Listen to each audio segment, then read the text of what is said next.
Review Demon Slayer saison 3, épisode 3, c'est maintenant, alors ne bougez pas.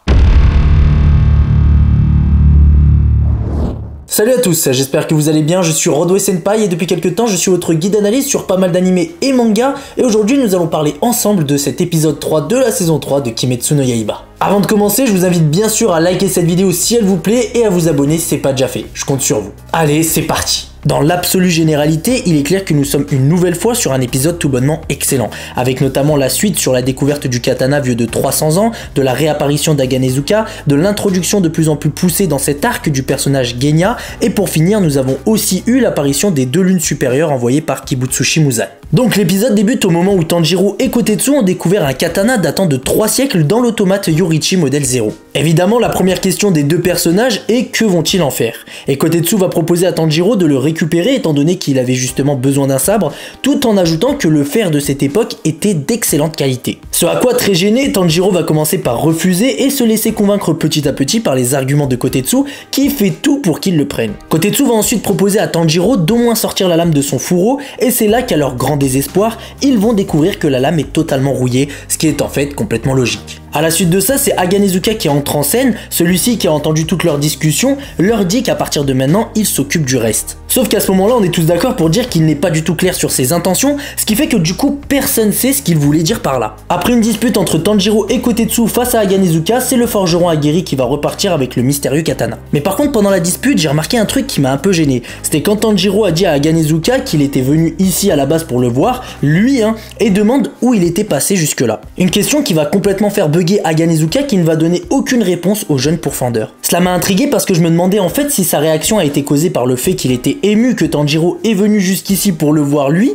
ou si c'est plutôt parce qu'il est gêné de lui expliquer la raison de son absence et de sa courte disparition. C'est seulement lors de l'intervention de Kanamori qu'on aura un début d'élément de réponse en nous disant que tout ce temps, Aganezuka s'entraînait seul dans la montagne, un entraînement qui lui permettra à la fin de fabriquer un meilleur sable qui garderait en vie Tanjiro, ce qui est en soi très gentil. En plus, le fait qu'Aganezuka récupère le mystérieux katana et le restaure n'est pas si mal, car au final il ne ferait que répondre à la demande précédente de Tanjiro qui lui demandait de lui refaire un sabre vu qu'il avait abîmé celui en sa possession. D'ailleurs de son côté, Aganezuka le rassure qu'il va bien s'occuper de ce katana rouillé et grâce à ses techniques transmises dans sa famille, il promet qu'il sera comme neuf. En attendant qu'il s'occupe du katana rouillé, Aganezuka prête un sabre à Tanjiro. Le lendemain, Tanjiro se retrouve de façon très inattendue avec Genya lui faisant part de sa découverte et nous apprenant par la même occasion qu'il faudra au moins 3 jours pour que le katana soit entièrement rénové. De plus, cela semble inquiéter Tanjiro car il sait que des forgerons sont morts en utilisant cette rude technique de polissage et on apprend en plus de ça qu'Aganezuka a formellement interdit à Tanjiro d'aller le voir. Donc une histoire qui va clairement faire perdre patience à Genya qui semble avoir qu'une envie, c'est que Tanjiro reste loin de lui. Ensuite, durant leur discussion, Tanjiro va remarquer qu'il ne manque aucune dent à Genya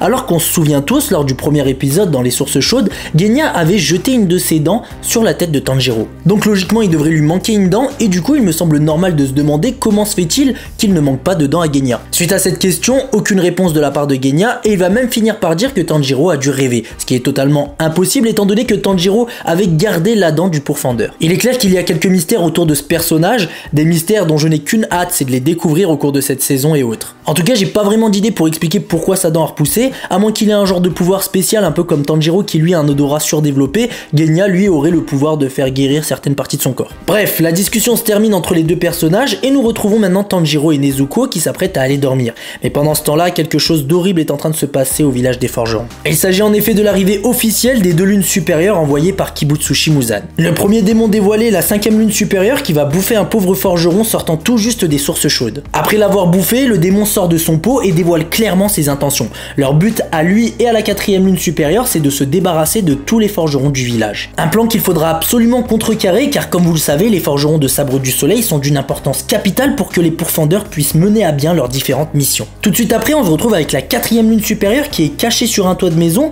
et qui confirme ce que je disais tout à l'heure, leur but est d'éliminer tout le monde et plus précisément tous ceux qui défient leur maître. On est dorénavant avec Genya qui semble se trouver dans la demeure de son forgeron pour récupérer son arme, mais bizarrement il n'y a personne. Et à un moment je me suis même demandé si le forgeron qui s'est fait bouffer par la 5e lune supérieure à l'instant ne serait pas le forgeron de Genya, cela permettrait d'expliquer pourquoi il n'est pas là, mais bon il y a vraiment plein d'autres raisons qui pourraient expliquer son absence, mais j'ai pas pu m'empêcher de penser à cette éventualité. En tout cas malgré le fait qu'il ne semble pas être là, le sabre lui est bel et bien là. En récupérant son sabre, Genya va encore dire des choses assez mystérieuses en évoquant son frère, ce qui confirme que le pilier ayant le même nom que lui est bel et bien son frère et qu'il doit apparemment faire quelque chose sans bien sûr nous en dire davantage. On est maintenant de retour avec Tanjiro en plein sommeil et qui va être réveillé par le pilier de la brume. Il va lui demander s'il connaît un forgeron du nom de Kanamori, ce à quoi Tanjiro lui dit que oui et pourquoi. Mushiro va lui répondre en lui disant que Kanamori est son nouveau forgeron, ce à quoi Tanjiro lui propose de le chercher ensemble. Et face à l'enthousiasme de notre jeune pourfendeur, Tokito va lui demander pourquoi il s'implique autant,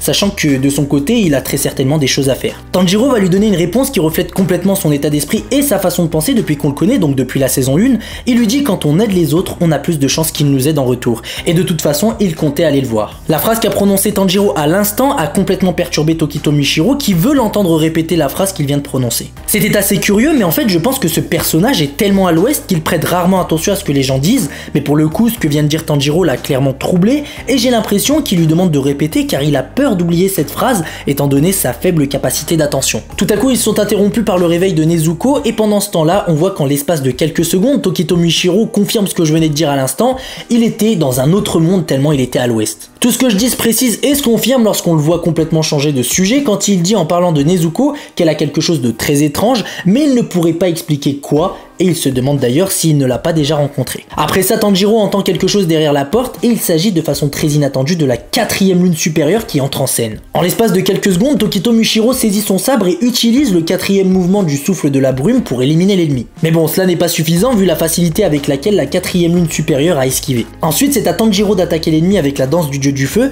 une attaque qui va faire chuter le démon, ce qui va permettre à Nezuko de lui asséner un terrible coup de pied qui va lui faire baisser sa garde et ce dont Tokito Mushiro va profiter pour lui trancher la nuque. Malheureusement, nous savons depuis le combat contre la 6e lune supérieure que la décapitation d'une lune supérieure n'assure pas la victoire. Grâce à l'expérience de Tanjiro, celui-ci demande à Tokito de rester sur ses gardes et c'est là qu'on voit que le démon se régénère à partir de la tête coupée, mais aussi le corps sans tête qui génère une nouvelle tête, ce qui fait qu'il y a maintenant 2 démons. Tanjiro attaque le plus proche de lui, tout comme Mushiro attaque celui qui se trouve en face de lui, avant que le démon fasse très rapidement un simple mouvement avec ce qui semble être son arme et envoie valser à des kilomètres le pilier de la brume tout en détruisant l'endroit où ils se trouvaient tous. Par chance, Tanjiro est rattrapé par Nezuko et reste sur place, mais maintenant il va devoir faire face avec Nezuko à 2 démons complètement différents du démon qu'on a pu voir jusque-là. D'ailleurs, ce qu'il faut savoir, c'est que la 4e lune supérieure, c'était vraiment le démon que je pouvais pas me voir. Mais maintenant qu'il s'est dédoublé, je trouve que ces 2 facettes sont juste incroyables. Le nom de ces 2 démons sont Sekido et Karaku, qui semblent avoir été enfermés dans le même corps. Ceux-ci d'ailleurs énervent clairement l'un d'eux, donc Sekido, qui au vu de sa réaction pourrait nous faire penser